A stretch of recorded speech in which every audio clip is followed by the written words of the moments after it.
Hello मित्र, welcome आपके channel में, YouTube channel में आपका स्वागत है। भारत का इतिहास में इससे पूर्व 6ठी शताब्दी राजनीति स्थिति को लेकर प्रश्न आपके समक्ष में आया।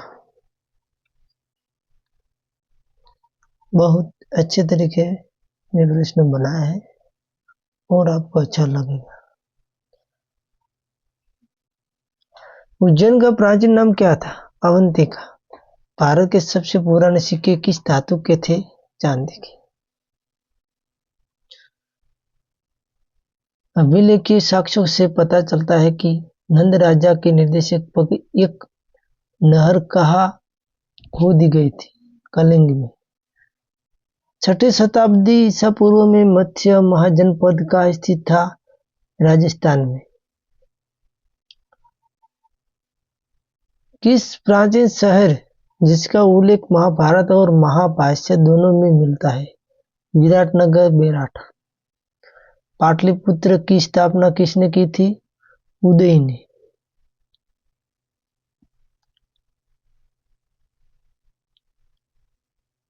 किस शासक ने पाटलिपुत्र को पहली बार अपने साम्राज्य की राजधानी बनाया गया था? चंद्रगुप्त मौर्य। किस शासक ने पाटलिपुत्र को पहली बार राजधानी के रूप में चुना था? उदय ने।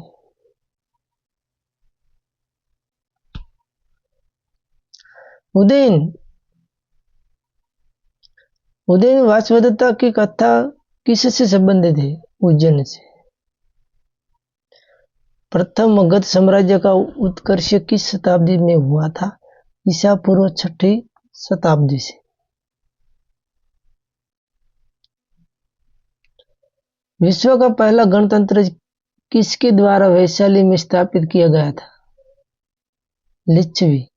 ईसा पूर्व 6ठी शताब्दी के दौरान विश्व की पहली गणतंत्र व्यवस्था कहाँ स्थित थी? वैशाली में। किस बुद्ध ग्रंथ में ईसा पूर्व 6ठी शताब्दी के 16 महाजनपदों का वर्णन किया गया है? अंगुत्तर निकाय। महाभारत के अनुसार उत्तरी पंचाल की राजधानी कहाँ स्थित थी?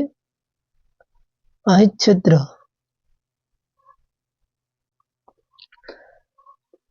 मथुरा किसकी राजधानी थी? सूरसेन। चंपा किस महाजनपद की राजधानी थी? अंक। ईसा पूर्व 6ठी शताब्दी में सुत्तिमत्ती किसकी राजधानी थी? चेदिनी।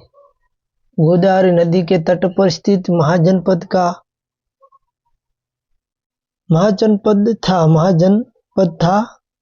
अस्क का था। मगध की राजधानी कहाँ थी? राजगृह। मगध की प्रारंभिक राजधानी कहाँ थी? गिरिव्रज राजगृह। प्राचीन श्रावस्ती का नगर विन्यास कैसा है? अर्धचंद्राकार।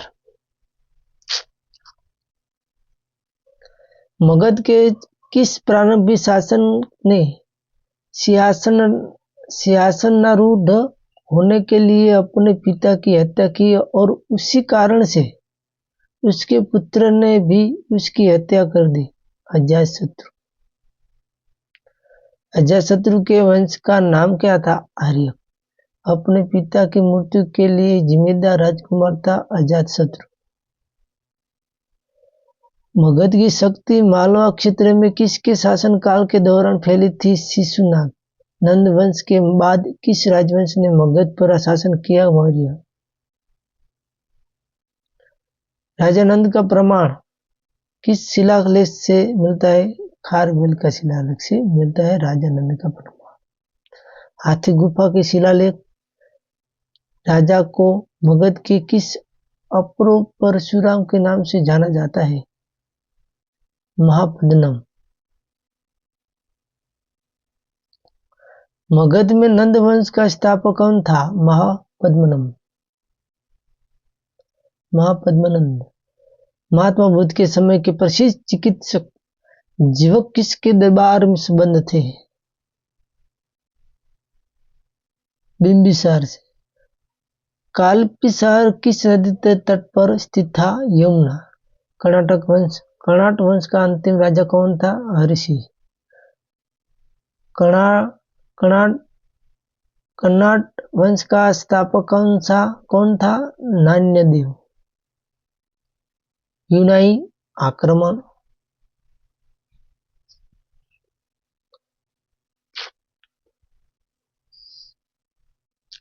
किस भारतीय गणराज्य या राज्य की महिलाओं ने सिकंदर के खिलाफ हथियार उठाए थे?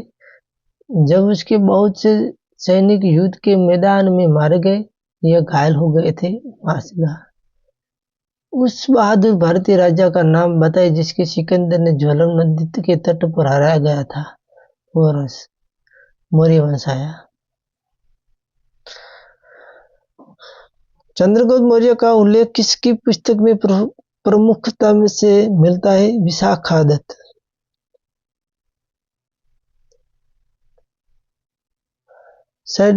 सेड्रोकोटस की चंद्रगुप्त मौर्य के रूप में किसने पहचाना? William Jones.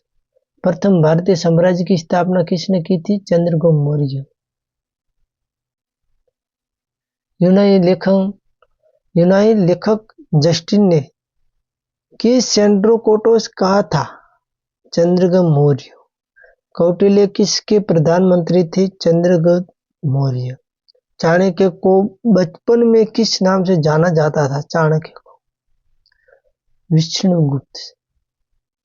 कौटिल्य की अर्थशास्त्र पुस्तक है शासन के सिद्धांतों पर आधारित बनाया गया था।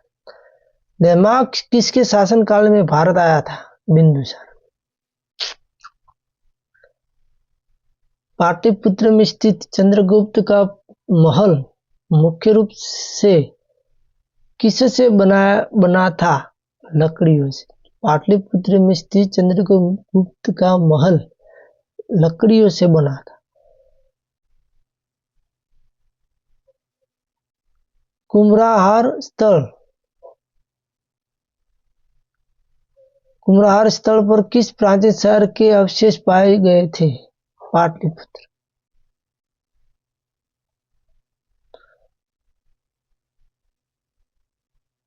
और उसका बुलंदी बाग प्राचीन स्थल था।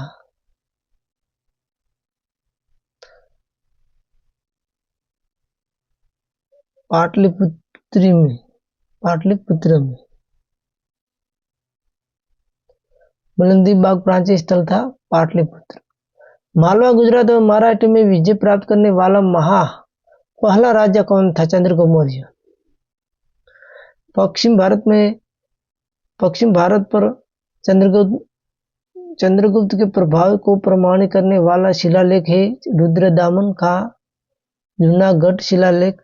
गुजरात चंद्रगुप्त मौर्य के साम्राज्य में शामिल था, यह किसने प्रमाणित किया होता है? रुद्रदामन के जूनागढ़ शिलालेख में होता है। किस भारतीय राजा ने सिकंदर द्वारा नियुक्त सिंध और अफगानिस्तान के प्रशासक सेल्यूकस को हराया गया था? चंद्रगुप्त मौर्य ने किस वर्ष सेल्यूकस को हराया गया था? 305 ईसा पूर्व से।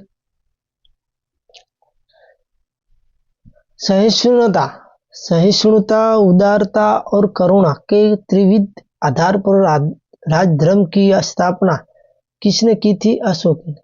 भारत का पहला अस्पताल किसने द्वारा बनवाया गया था? अशोक ने। बौद्ध होने के बावजूद अशोक ने हिंदू धर्म में विश्वास नहीं छोड़ा, इस तथ्य का प्रमाण है देवानाम प्रिय की उपाधि। अशोक ने शासनकाल के दौरान एक बौद्ध परिषद कहाँ आयोजित की गई थी?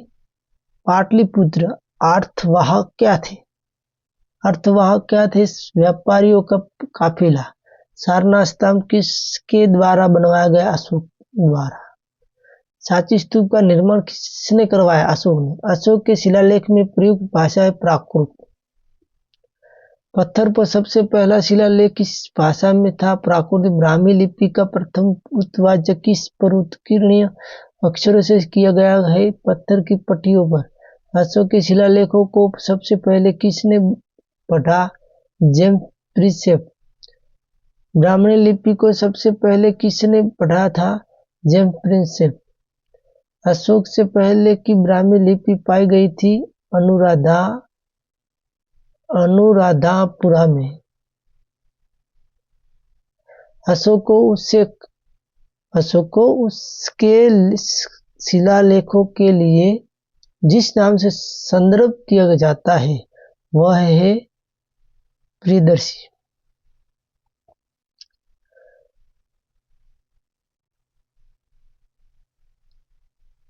शिलालेखों में किस राजा का उल्लेख प्रियदर्शी और देवाना प्रिय के रूप में किया गया है? अशोक।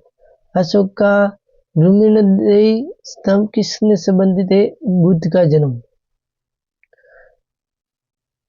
गुजरात लघु शिलालेख जिसमें अशोक का नाम उल्लेखित है स्थित है मध्य प्रदेश के दतिया जिले में। एकमात्र स्तंभ जिस पर अशोक ने स्वयं को मगध का सम्राट घोषित किया है नाम है भब्रू स्तंभ। भब्रू स्तंभ।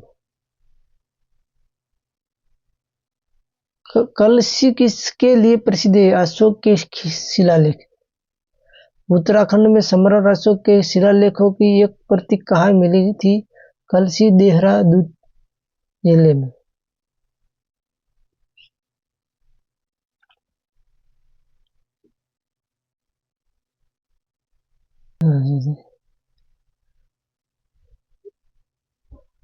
टोलेमी फिलाडेल्फस जिसका अशोक के साथ राजनयिक संबंध था वह राजा था मिस्र का। अशोक का समकालीन तुरामय था मिस्र का शासन। मौर्य काल में कर चोरी की सजा क्या थी? मृत्यु। प्रसिद्ध यूनानी राजदूत मेगास्थनीज की सम्राट के दरबार में आ गया था? चंद्रगुप्त मौर्य। मेगास्थनी ने भारतीय समाज को कितनी श्रेणियों में विभाजित किया था? 7। मौर्य साम्राज्य के 7 वर्गों में विभाजित का विशेष रूप से उल्लेखित किस पुस्तक में किया गया है? मेगास्थनीज की इंडिका में। पाटलिपुत्र के प्रशासन का विवरण उपलब्ध है इंडिका में। मेगास्थनीज की पुस्तक का नाम क्या है? इंडिका। भागा और बलि थे राजस्व के स्रोत।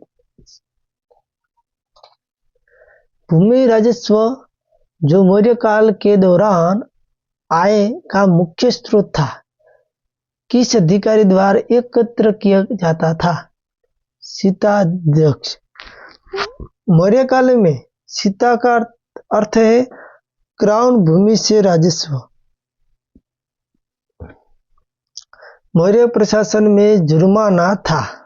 मौर्य प्रशासन में जुर्माना था जो सड़क को गंदा करने के लिए लगाया जाता था। पंकोड का सनिरोधे। मौर्य काल के दौरान शिक्षा का सबसे प्रसिद्ध केंद्र था तक्षशिला। आज के नगरपालिका प्रशासन का कौन सा पहलू मौर्य काल से जारी है? जन्म और मृत्यु प्रमाण पत्र का पंजीकरण।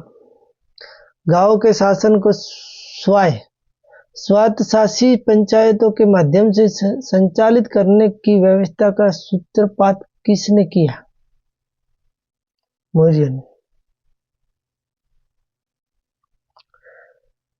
मनु द्वारा भारतीय समाज में विदेशियों को दी गई सामाजिक स्थिति थी पतित क्षत्रियों की। अंतिम मौर्य सम्राट था बृहद्रथ। पानी की आवश्यकता को महसूस करते हुए गिरनार क्षेत्र में झील का निर्माण करने वाले पहला शासक था चंद्रगुप्त मौर्य। मौर्योत्तर काल। काव्य शैली का सबसे पहला प्रमाण किस शिलालेख में मिलता है? काठियावाड़ के रुद्रदामन। कौन सा शिलालेख रुद्रदामन प्रथम की विभिन्न उपलब्धियों के बारे में बताता है? जूनागढ़। सुदर्शन झील का जीर्णोद्धार किसने करवाया था? रुद्रदामन प्रथम। उत्तरी और उत्तर पश्चिम भारत में सबसे अधिक तांबे के सिक्के किससे द्वारा जारी किए गए थे? कुषाणों द्वारा। उत्तरी और उत्तर पश्चिम भारत में सबसे अधिक तांबे के सिक्के किससे द्वारा जारी किए गए थे?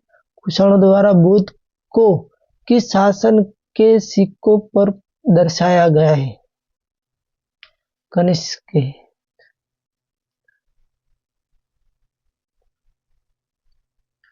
योध्या सिक्कों पर किस देवता का चित्रण मिलता है? कार्तिकेय।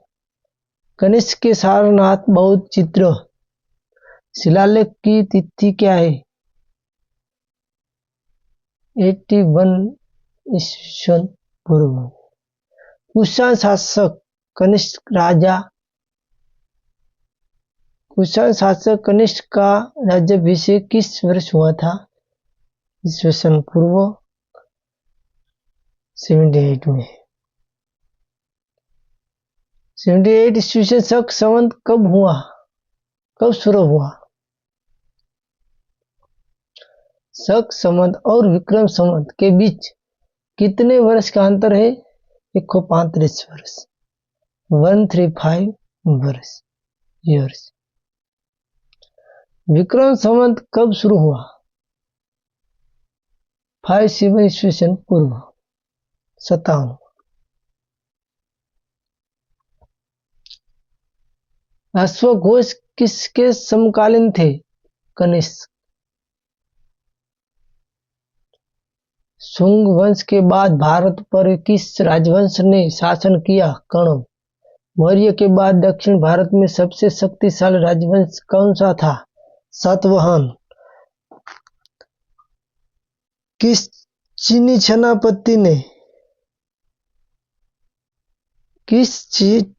सेनापति ने कनिष्क को हराया था? पान चाओ। बाल विवाह की प्रथा किस काल में शुरू हुई? कुषाण काल में।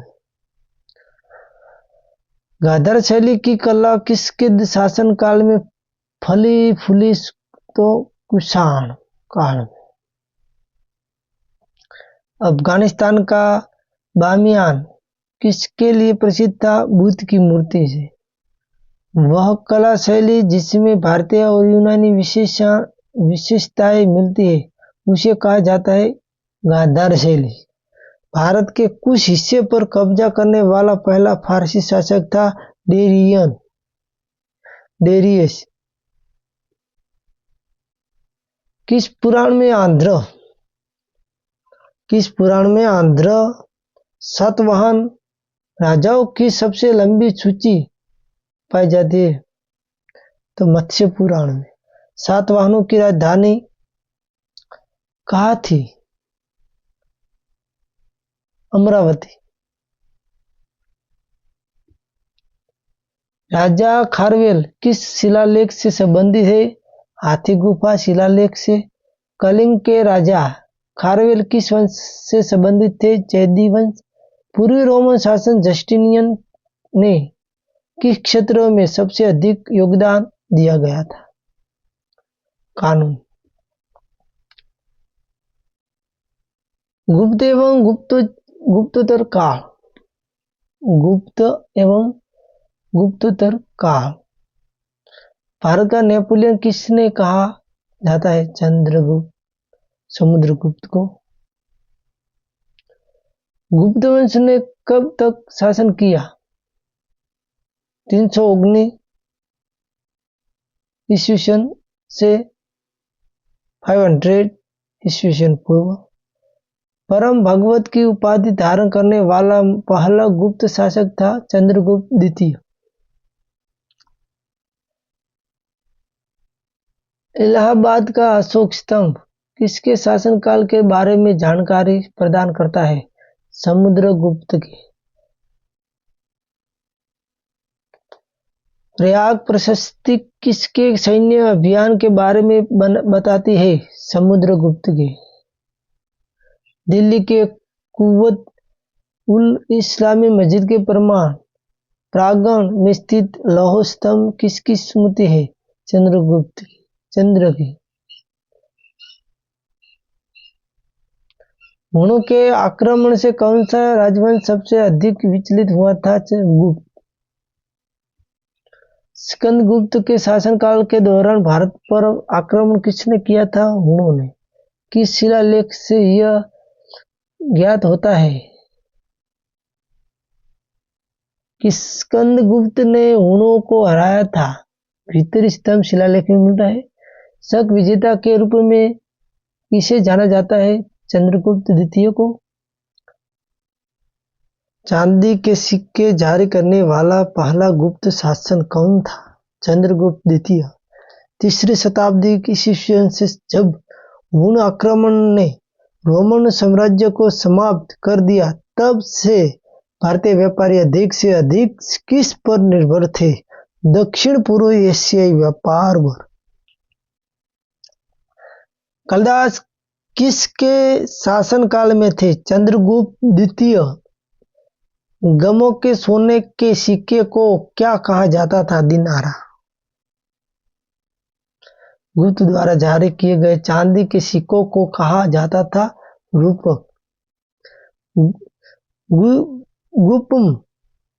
गुप्त काल के दौरान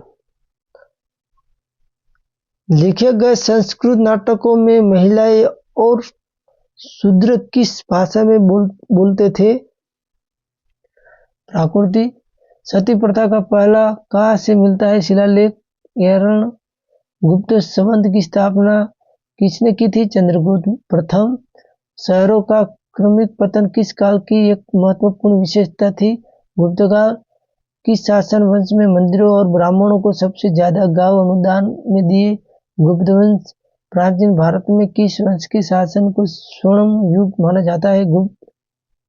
किस युग में महिलाओं को पुरुषों के बराबर समानता पर प्राप्ति थी? वैदिक युग में। गुप्त युग में भू राजस्व दया दर क्या थी? उपज का छठा हिस्सा। हिंदू विधि के अनुसार मान्य करता कर क्या है? हिंदू विधि के अनुसार मान्य कर क्या है? उपज का छठा हिस्सा। किस प्रकार की भूमि को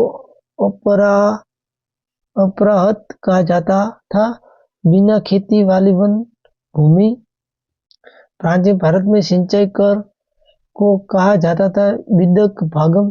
तीसरी ईस्वी में वारंगल किसके लिए प्रसिद्ध था? लोहे के औजार।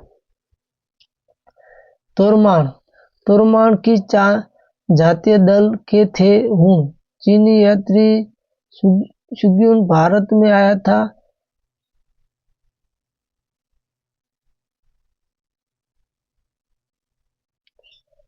चीनी यात्री शुग्युन भारत में आया था 515 ईस्वी से 520 से ईस्वी बीच में आया था। शतरंज के खेल की उत्पत्ति हुई थी। भारत में कपिल मुनि द्वारा प्रतिपादित दर्शन की प्रणाली है सांख्य दर्शन। सांख्य दर्शन किसके द्वारा प्रतिपादित किया गया है? जवाब है कपिल। योग दर्शन का प्रचार किसने किया है? जवाब है पतंजलि। महाभाष्य के लेखक पतंजलि किसके समकालीन थे? पुष्यमित्र शुंग।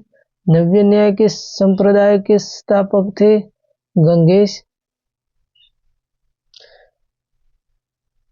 न्याय दर्शन के लेखक थे गौतम। न्याय दर्शन के स्थापक थे गौतम। मीमांसा की शुरुआत जैमिनी की।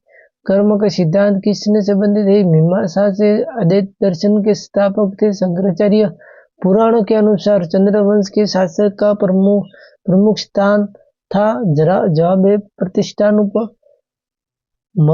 मौखरी की राजधानी कहाँ थी? जवाब है कनौज। हर्ष के समय की जानकारी किसकी पुस्तकों में मिलती है? जवाब है कलहण। हरचरित्र किसने लिखा है? जवाब है बाणभट्ट। हर्ष के साम्राज्य की राजधानी थी कनौज थी। सम्राट हर्ष ने अपनी राजधानी थानेश्वर से कहाँ स्थापित कर दी थी? कनौज को कर दी थी। हर्षवर्धन ने 2 महान धार्मिक सम्मेलन का आयोजन कहाँ किए थे? कनौज और प्रयाग में किया था। अपनी राजधानी थानेश्वर से स्थानांतरित की और उत्तर प्रदेश में वह स्थान जहाँ हर्ष ने किया था तो कनौज। हर्षवर्धन ने बुद्ध महासम्मेलन का आयोजन कहाँ किया था? प्रयाग में किया था। सम्राट हर्ष के दक्षिणवर्ती अग्रगमन को नर्मदा नदी पर किसने रोका था? पुलकेशिन द्वितीय विजय हुई थी।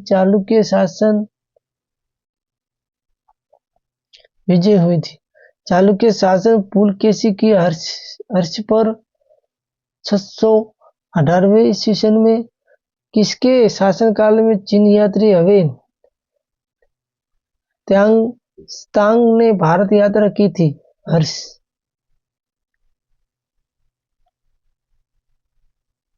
हर्षवर्धन के शासनकाल के दौरान किस चीनी यात्री ने भारत का दौरा किया था? ह्वेन-त्सांग चीन के किस शासक के समकालीन थे? तानसेन। ह्वेन-त्सांग के भारत भ्रमण के दौरान सूती कपड़ों के उत्पादन के लिए सबसे प्रसिद्ध शहर था मथुरा था। कौशे शब्द का प्रयोग किसके लिए किया गया था? रेशम। चीनी यात्री ह्वेन-त्सांग ने कहाँ अध्ययन किया था? नालंदा विश्वविद्यालय में। ह्वेन-त्सांग को याद करने के पीछे मुख्य कारण है सी युग की रचना। भीनमाल की यात्रा करने वाले चीनी यात्री था ह्वेन-त्सांग। पर्सी यात्रा भूटान। सियुकित का संबंध है ह्वेन-त्सांग से। चीनी यात्री त्सिंग ने बिहार की यात्रा की थी लगभग 772 में ईस्वी में। चीनी लेखकों ने भारत का उल्लेख किस नाम से किया गया था? यिन तुके। नालंदा विहार को किसके द्वारा नष्ट कर दिया था? बख्तियार खिलजी द्वारा। भारत का सबसे प्राचीन मठ है नालंदा। नालंदा स्थित है बिहार में। गुप्तोत्तर काल में मुख्य व्यापारिक केंद्र था कनौज। 6ठी शताब्दी के आरंभ में भारत आने वाले चीनी तीर्थयात्री थे सुंग युंग। आदिशंकर जो बाद में शंकराचार्य बने उनका जन्म हुआ था केरल में। आदि शंकराचार्य द्वारा स्थापित 4 मठ कहाँ स्थित है? जोशीमठ,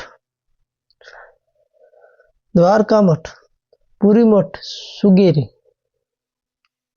ये 4 मठ है।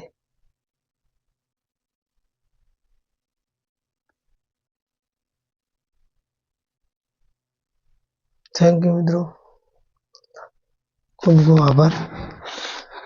रेलवे एग्जाम माटे बहुत इंपोर्टेंट प्रश्न है और आपके समक्ष ऑनलाइन क्वेश्चन आपके लिए बहुत इंपोर्टेंट है। ग्रुप डी हो, आरपीएफ हो, एलपी हो, किसी भी परीक्षा के लिए ये प्रश्न मैंने लाया है आपके लिए। बहुत बहुत महत्वपूर्ण है। ये आपको प्रश्न किसी भी बुक में मिलेगा जरूर, लेकिन ऐसा प्रश्न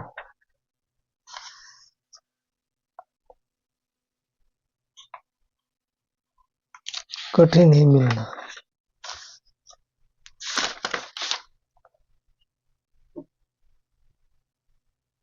थैंक यू मित्रों, खूब आभार। बाय।